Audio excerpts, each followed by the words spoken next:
Welcome and thank you for listening to 50 Shades of Luke. This one's for you, Lynn. It's going to get really sexy during this reading, so I'd put the dog away, sit back, relax, grab a box of wine, and enjoy yourself. Let's jump right into it with Chapter 1. Chapter 1. I scowl with frustration at myself in the mirror.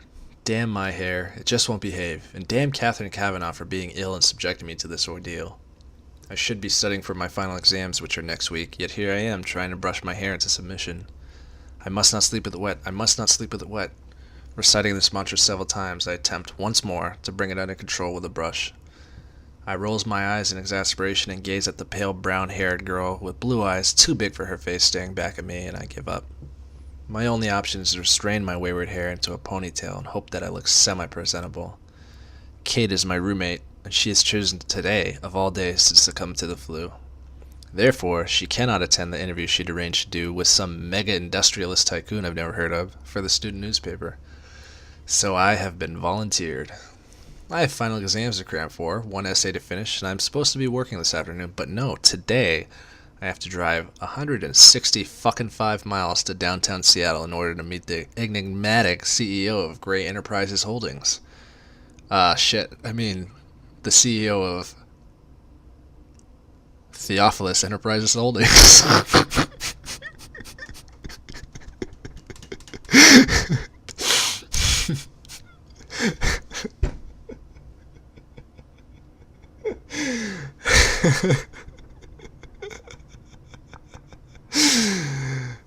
Fuck me. As an exceptional entrepreneur and major benefactor of our university, his time is extraordinarily precious. Much more precious than mine, but he has granted Kate an interview. A real coup, she tells me. Damn her extracurricular activities. Kate is huddled on the couch in the living room. Lynn, I'm sorry. It took me 9 months to get this interview. It'll take another 6 to reschedule, and both have graduated by then. As the editor, I can't pull this off. Please. Kate begs me in her rasping, sore throat voice. How does she do it? Even ill, she looks gorgeous. Strawberry blonde hair in place and green eyes bright, although now red-rimmed and runny. I ignore my pang of unwelcome sympathy. Of course I'll go, Kate. You should go back to bed. You want some NyQuil or Tylenol? NyQuil, please. Here are the questions. Here's my mini-disc recorder. Just press record here. Make notes. I'll transcribe it all. I know nothing about him, I murmured, trying and failing to suppress my rising panic. The questions will see you through. Go. It's a long drive. I don't want you to be late. Okay, I'm going. Go back to bed. I made you some soup to heat up later. I stare at her fondly. Only for you, Kate, would I do this, you bitch. I will. Good luck. And thanks, Lynn. As usual, you're my lifesaver. Gathering my satchel, I smile wryly at her, then head out the door to the car. I cannot believe I have let Kate talk me into this. But then Kate can talk anyone into anything. She'll make an exceptional journalist. She's articulate, strong, persuasive, argumentative, beautiful. She's my dearest, dearest friend. The roads are clear as I set off from Vancouver, Washington towards Portland on the I-5. It's early and I don't have to be in Seattle until 2 this afternoon. Fortunately, Kate's lent me her sporty Mercedes. I'm not sure Wanda, my old VW Beauty, will make the journey on time. Oh, and the Mercedes is a fun drive, and the miles slip away as I floor the pedal to the metal. My destination is the headquarters of Mr. Theophilus' global enterprise. It's a huge 20-story building, all curved glass and steel, an architect's utilitarian fantasy, with Theophilus House written discreetly in steel over the glass front doors. It's 1:45 when I arrive. Greatly relieved that I'm not late as I walk into the enormous and frankly intimidating glass, steel, and white sandstone lobby. Behind the solid sandstone desk, a very attractive, groomed, blonde young woman smiles pleasantly at me. She's wearing the sharpest charcoal suit jacket and white shirt I've ever seen. She looks immaculate. I'm here to see Mr. Theophilus. Lynn Tran for Catherine Kavanaugh. Excuse me one moment, Miss Tran. She arches her eyebrows slightly as I stand self-consciously before her. I'm beginning to wish I'd borrow one of Kate's formal blazers rather than wear my navy blue jacket. I've made an effort and worn my one and only skirt, my sensible brown knee-length boots, and a blue sweater. For me, this is smart. I tuck one of the escaped tendrils of my hair behind my ear as I pretend she doesn't intimidate me. Miss Kavanaugh is expected. Please sign in here. Miss Tran. You want to use the last elevator on the right. Press for the 20th floor. She smiles kindly at me, amused no doubt, as I sign in. She hands me a security pass that has the visitor very firmly stamped on the front. I can't help my smirk. Surely it's obvious that I'm just visiting. I don't fit in here at all. Nothing changes, I inwardly sigh, thanking her. I walk over to the bank of elevators past the two security men who are both far more smartly dressed than I am in their well-cut black suits. The elevator whisks me away, at terminal velocity, to the 20th floor. The doors slide open and I'm in another large lobby, again, all glass, steel, and white sandstone.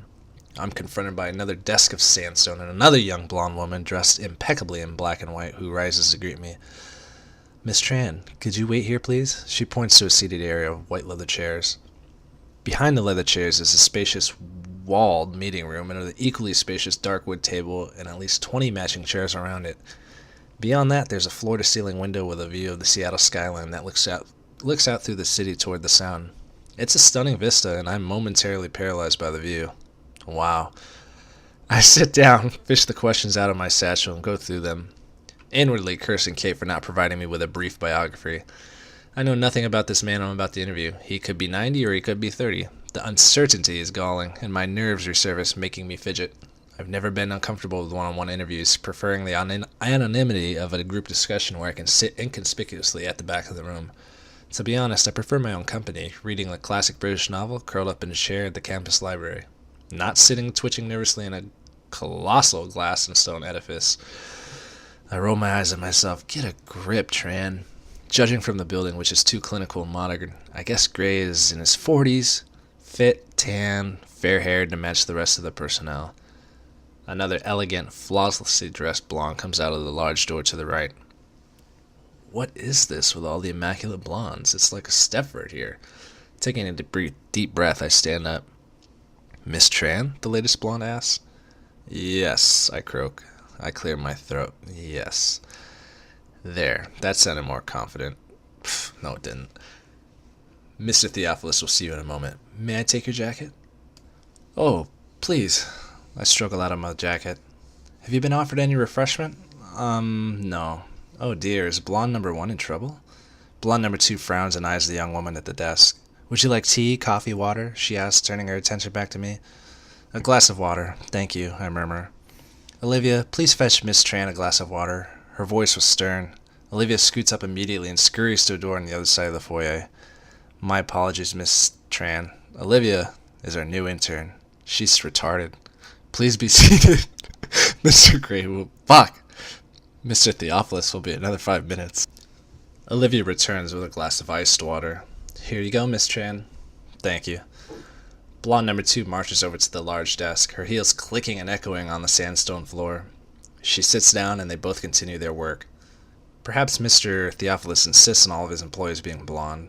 I'm wondering idly if that's legal when the office door opens and a tall, elegantly dressed, attractive African-American with short dreads exits. I've definitely worn the wrong clothes. He turns and says through the door, Golf this week, Theophilus. I don't hear the reply. He turns, sees me, and smiles, his dark eyes crinkling at the corners. Olivia's jumped up and called the elevator. She seems to excel at jumping from her seat. She's more nervous than me. Good afternoon, ladies, he says, as he departs through the sliding door. Mr. Theophilus will see you now, Miss Tran. Do go through, blonde number 2 says. I stand rather shakily, trying to suppress my nerves. Gathering up my satchel, I abandon my glass of water and walk my way to the open door. You don't need to knock. Just go in, she smiles kindly.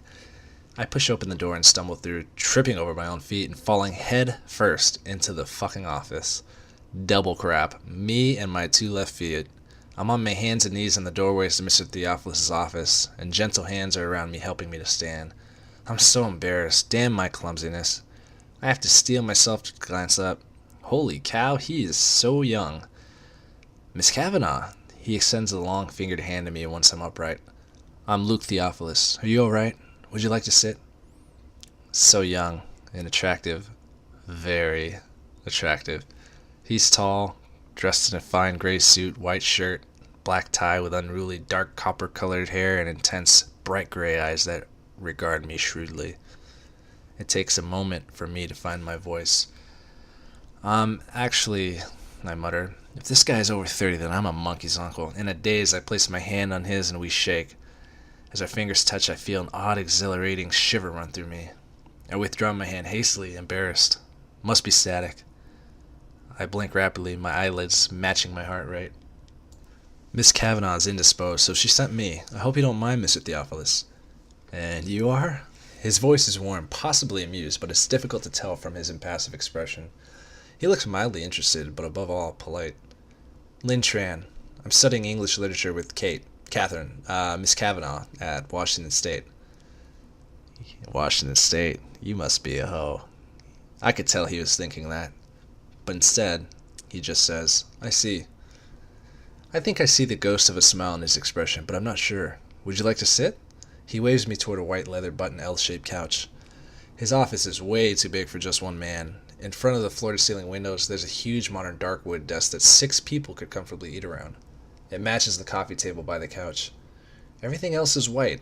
Ceiling, floors, and walls, except on the wall by the door where a mosaic of small paintings hang. 36 of them arranged in a square. Yeah, 36. I counted that fast. I'm like a fucking Rain Man. They are exquisite. A series of mundane, forgotten objects painted in such precise detail they look like photographs displayed together. They're breathtaking. A local artist. Trouton, he says when he catches my gaze. They're lovely. Raising the ordinary to the extraordinary, I murmur, distracted both by him and the paintings. He cocks his head to one side and regards me intently. I couldn't agree more, Miss Steele. Miss Tran, he replies, his voice soft, and for some inexplicable reason I find myself blushing. Apart from the paintings, the rest of the office is cold, clean, and clinical. I wonder if it reflects the personality of the Adonis who sinks gracefully into one of the white-leather chairs opposite me. I shake my head, disturbed at the direction of my thoughts, and retrieve Kate's questions from my satchel. Next, I set up the mini disc recorder, and am all fingers and thumbs, dropping it twice on the coffee table in front of me. Mr. Theophilus says nothing, waiting patiently, I hope, as I become increasingly embarrassed and flustered. When I pluck up the courage to look at him, he's watching me, one hand relaxed in his lap and the other cupping his chin and trailing his long index finger across his lips. I think he's trying to suppress a smile. Sorry, I stutter. I'm not used to this. Take all the time you need, Miss Steele, he says. Do you mind if I record your answers? After you've taken so much trouble to set up the recorder, you ask me now? I flush. He's teasing me? I hope. I blink at him, unsure what to say, and I think he takes pity on me because he relents. No, I don't mind. Did Miss Kavanaugh explain what this interview is for? Yes, to appear in the graduation issue of the student newspaper, as I shall be conferring the degrees at this year's graduation ceremony. Oh, this is news to me, and I temporarily am preoccupied by the thought that someone not much older than me, okay, maybe like 6 or so years, okay, mega successful, but still, is going to be presenting me with my degree? I frown, dragging my wayward attention back to the task at hand. Good, I swallow nervously. I have some questions, Mr. Theophilus. I smooth a stray lock of hair behind my ear. I thought you might, he says. He's laughing at me. My cheeks heat at the realization, and I sit up and square my shoulders in an attempt to look taller and more intimidating. Pressing the start button on my recorder, I try to look professional. You're very young to have amassed such an empire. To what do you owe your success? I glance up at him. His smile is rueful, but he looks vaguely disappointed. Business is all about people, Miss Tran, and I'm very good at judging people. I know how they tick, what makes them flourish, what doesn't, what inspires them, how to incentivize them. I employ an exceptional team, and I reward them well. He pauses and fixes me with his gray stare. My belief is to achieve a success in any scheme, one has to make oneself master of that scheme, know it inside out, know every detail. I work hard, very hard to do that.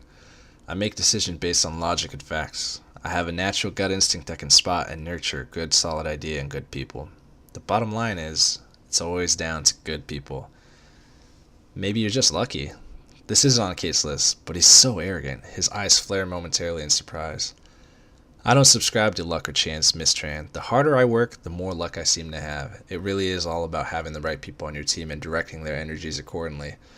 I think it was Harvey Firestone who said the growth and development of people is the highest calling of leadership. You sound like a control freak. The words are out of my mouth before I can stop them. Oh, I exercise control in all things, Miss Tran, he says without a trace of humor in his smile.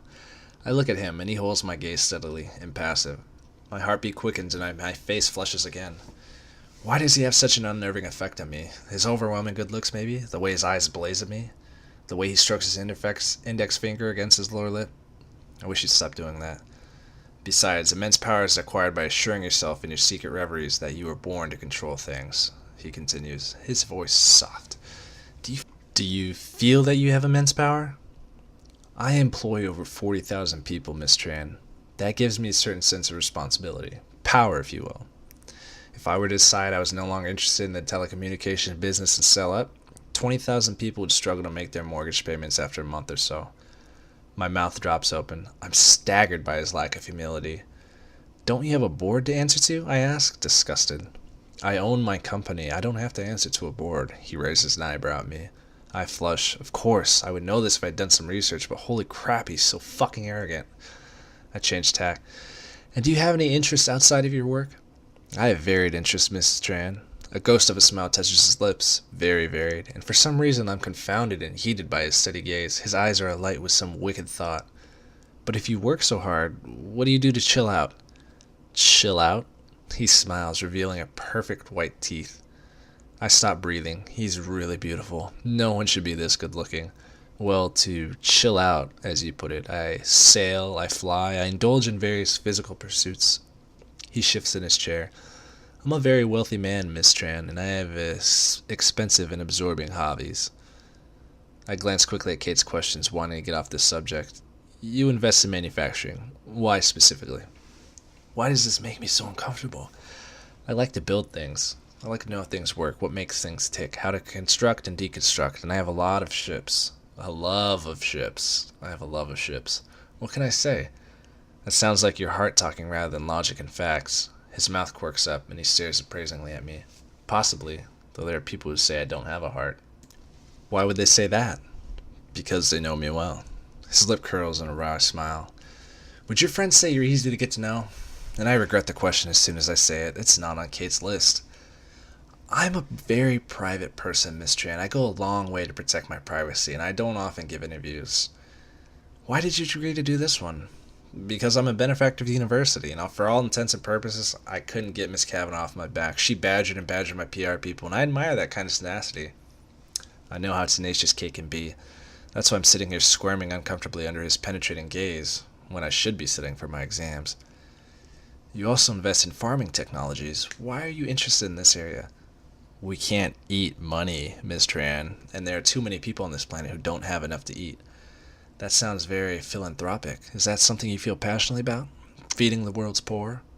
He shrugs, very non-committal.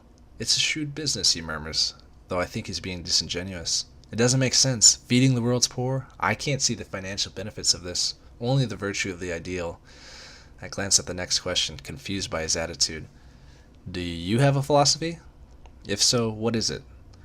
I don't have a philosophy as such, maybe a guiding principle. Carnegie's, a man who acquires the ability to take full possession of his own mind may take possession of anything else to which he is justly entitled. I'm very singular, driven. I like control of myself and those around me. So you want to possess things. You are a control freak. I want to deserve to possess them, but yes, bottom line, I do. You sound like the ultimate consumer. I am. He smiles, but the smile doesn't touch his eyes. Against this at odds with someone who wants to feed the world, so I can't help thinking that we're talking about something else. But I'm absolutely mystified as to what it is. I swallow hard. The temperature in the room is rising. Or maybe it's just me. I just want this interview to be over. Surely Kate has had enough material by now. I glance at the next question. You were adopted. How far do you think that shaped the way you are? Oh, this is personal. I stare at him, hoping he's not offended. His brow furrows. I have no way of knowing. My interest is piqued. How old were you when you were adopted? That's a matter of public record, Miss Tran. His tone is stern. I flush. Again. Crap. Yes, of course. If I'd known I was doing this interview, I would have done some research. I move on quickly. You've had to sacrifice a family life for your work. That's not a question. I'm sorry. I squirm, and he's made me feel like an errant child. I try again. Have you had to sacrifice a family life for your work? I have a family. I have a brother and a sister and two loving parents. I'm not interested in extending my family beyond that. Are you gay, Mr. Gray? That's really in the book. He inhales sharply, and I cringe, mortified. Crap. Why didn't I employ some kind of filter before I read this straight out? How can I tell him I'm just reading the questions? Damn Kate and her curiosity. No, Lynn, I'm not. He raises his eyebrows, a cool gleam in his eyes. He does not look pleased. I apologize. It's written here. It's the first time he said my name. My heart beats accelerated, my cheeks are heating up again. Nervously, I tuck my loosened hair behind my ear. He cocks his head to one side. These aren't your own questions? The blood drains from my head. Oh no. No, Kate, Miss Kavanaugh, she compiled the questions. Are you colleagues or on the student paper? Oh crap, I have nothing to do with the student paper. It's her extracurricular activity, not mine. My face is aflame. No, she's my roommate. He rubs his chin in quiet deliberation, his gray eyes appraising me. Did you volunteer to do this interview? He asks, voice deadly quiet. Hang on, who's supposed to be doing interviewing? His eyes burn into me, and I'm compelled to answer with the truth. I was drafted. She's not well. My voice is weak and apologetic. That explains a great deal. There's a knock at the door. Blonde number 2, the retarded one, enters. Mr. Theophilus, forgive me for interrupting, but your next meeting's in 2 minutes. We're not finished here, Andrea. Please cancel my next meeting. Andrea hesitates, gaping at him. She appears lost. He turns his head slowly to face and raises his eyebrows. She flushes bright pink. Oh, good. It's not just me. Very well, Mr. Gray. Mr. Theophilus, she mutters, then exits. He frowns and turns his attention back to me. Where were we, Miss Tran? Oh, we're back to Miss Tran now. Please don't let me keep you from anything. I want to know about you. I think that's only fair. His gray eyes are alight with curiosity. Double crap. Where's he going with this? He places his elbows on the arms of the chair and steeples his fingers in front of his mouth. His mouth is very distracting. I swallow. There's not much to know, I say, flushing again. What are your plans after you graduate? I shrug, thrown by his interest. Come to Seattle with Kate, find a place, find a job. I haven't really thought about beyond finals. I haven't made any plans, Mr. Theophilus. I just need to get through my final exams, which I should be studying for now rather than sitting in your palatial, swanky, sterile office feeling uncomfortable under your penetrating gaze. There's that word again, penetrating. Foreshadowing much? We run an excellent internship program here, he says quietly. I raise my eyebrows in surprise. Is he offering me a job? Oh, I'll bear that in mind, I murmur, completely confounded, though I'm not sure if I'd fit in here. Oh no, I'm musing out loud again. Why do you say that? He cocks his head to one side, intrigued, a hint of smile playing on his lips. It's obvious, isn't it? I'm uncoordinated, scruffy, I'm not blonde. Not to me, he murmurs. His gaze is intense, all humor gone, and strange muscles deep in my belly clench suddenly. I tear my eyes away from his scrutiny and stare blindly down at my knotted fingers. What is going on? I have to go now. I lean forward to retrieve my recorder. Would you like me to show you around? He asks. I'm sure you're far too busy, Mr. Gray, and I do have a long drive. You're driving back to Wazoo in Vancouver? He sounds surprised, anxious even. He glances out of the window. It's begun to rain. Well, you'd better drive carefully. His tone is stern, authoritative. Why should he care? Did you get everything you need? He adds. Yes, sir, I reply, packing the recorder into my satchel. His eyes narrow, speculatively. Thank you for the interview, Mr. Theophilus. The pleasure's been all mine, he says, polite as ever. As I rise, he stands and holds out his hand. Until we meet again, Miss Tran. And it sounds like a challenge, or a threat. I'm not sure which. I frown. When will we ever meet again? I shake his hand once more, astounded that the odd current between us is still there. Must be my nerves. Mr. Theophilus? I nod at him. Moving with lithe athletic grace to the door, he opens it wide. Just ensuring you make it through the door, Miss Tran. He gives me a small smile. Obviously, he's referring to my earlier, less than elegant entry into his office. I flush. That's very considerate, Mr. Theophilus, I snap, and his smile widens. I'm glad you find me entertaining. I glower inwardly, walking into the foyer. I'm surprised when he follows me out.